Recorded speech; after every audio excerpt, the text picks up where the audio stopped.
Hey folks, Russ Bailey here. It's time for another BrushPile Fishing, the video podcast. We've got a great guest in store as always. Caleb Smith from Chickamauga is going to join us. Today's podcast, of course, brought to you by Bob Cycle in Sydney, Ohio. So you stay tuned. We'll be right back with BrushPile Fishing, the video podcast.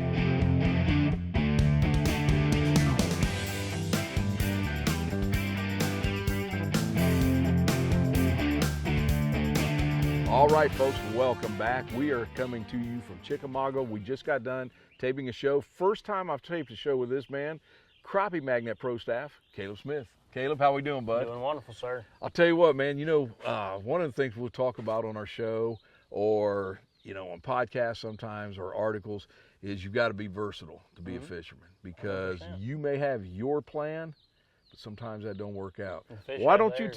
Why don't you tell the folks about our plan today and how things turned out? Well, we started pretty simple, went back to some basic techniques that, I think everybody really enjoys. We just went slip floating with a menace.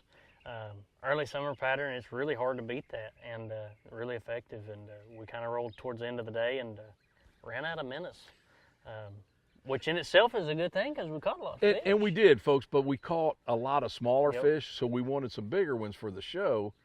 But we ran out. Why? Because we're too busy with the small fish. But it happens. So we pulled an audible and just switched up something that we tend to do a lot of times on a finesse bite or something like that, especially when they're eating minnows, is a Popeye jig, Popeye with a crappie magnet. Throw on a 16th ounce Popeye, and boy, it was something else. Folks, like he says, we started out, and the minnow bite was good, but a lot of smaller fish. We couldn't get those bigger ones. We seen them.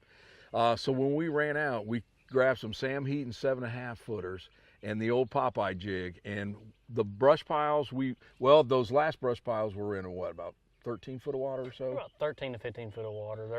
They're in the creek drainage itself, not up on the flats. We had about 82-degree water temperature, and you could see the jig drop. When you got anywhere close to that brush pile, just a slow, steady retrieve, maybe one little pop, and your rod would load up. And that was a key, too, with the Sam. Mm-hmm. And Sam, I got to say something good about you, but that soft tip on there allowed that bait to get in there, and you could feel it's almost, I compare it to a walleye bite. Yeah, 100%. It's just that rod is so soft. It's perfect for doing that light finesse stuff, even with trout magnet or anything small. Yep. That rod is light enough for that fish to take it and move with it without feeling the pressure of the rod and spitting it. And it worked out. And I'll tell you what, we caught when you see this show, folks, probably last 8-9 fish we caught in the last 10 minutes on the Popeyes. And incredible show. But again, being versatile, good thing you had some of those with you on the boat today. Got to keep them. So let's talk Chickamauga in general. How long have you been guiding here, Caleb? I've been guiding here for crappie for about 2 years now. Okay. Full time about a year, so I'm pretty new to it. I've been fishing the lake my whole life. Anything from bass now to crappie. I found my love in crappie fishing once again. Started with it very young, like a lot of us do, and come back to it, and I wouldn't trade it for the world. And I know some of you are thinking, man, he's young. Yes, he is, but don't be fooled. Caleb, not only do you crappie guide here, and after what I've seen today, you're a good guide, bud. Very Thanks, good guide. Appreciate Tell it. the folks about your life. What else you do? So I travel on the road for work, not your normal road work, but I'm a full-time hunting and fishing guide. I've made my career so far through Alaska, Canada, and Arkansas, and now Tennessee. So I spend about 2 to 3 months in Alaska in the summertime guiding trout fishing trips over in Bristol Bay, Alaska, on float planes and rafts pretty much every day. And I come home for a little bit, go to Canada and do duck hunting and goose hunting in Canada on the dry fields up there.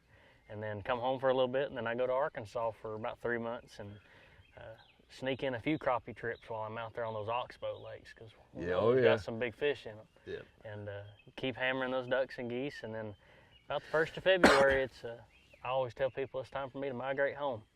And I'll come home, and as everybody knows about crappie fishing, February is about the best month for a big one. And we come home and get on the crappie line and just have at it the rest of the year. Yes, sir.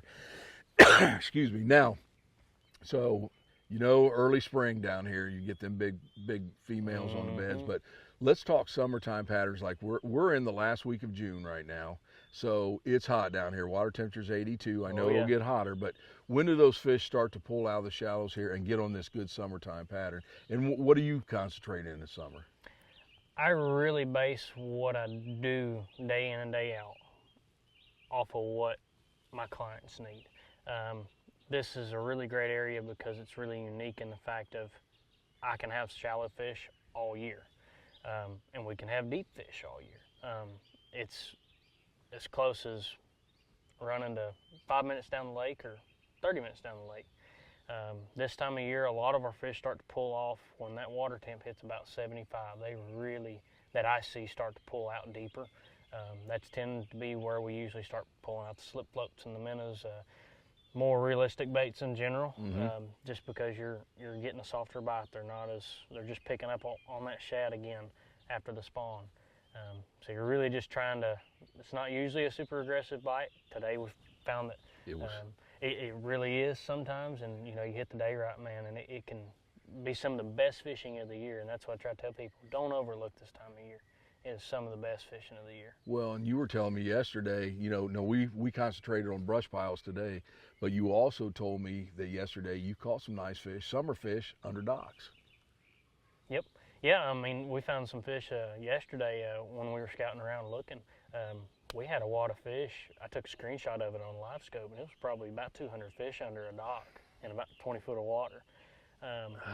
If you can find the key big floating docks over here on this lake, when it gets hot like this, or really any dock that's in deeper water that is out of the main current, you can have a stellar day. They're wanting that shade. Oh my goodness, it's fun. Yep.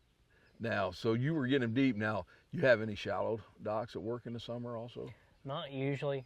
If you run up into one of the main tributaries here on the lake, which is the Hiwassee River, that whole river is just a shallow mud flat. I mean, it really is. And so the term shallow and deep tends to change when you run up in there. Shallow up there is 2 foot to 3 foot, and then deep is 9 foot. Yeah. So yes, we do tend to get some fish that are in that 3 to 6 foot range in the docks. And it always, year to year, it's the same docks every year that hold those fish. One thing that I seen today, folks, is we did a lot of moving earlier when we were live bait fishing. You would catch maybe 1, 2 fish off a brush pile, and then it would kind of shut down. You'd have to move, or you'd catch some really, really small ones. As the afternoon came on and we started shooting the jigs, they were loaded up pretty good, and we noticed right away there were some bigger fish in those. And if you got that jig anywhere close to that pile, they were chasing it, coming out and slamming it. Yep, 100%. Those big fish this year like to chase. And that's just something we could talk about in details. You got to pay attention to that detail.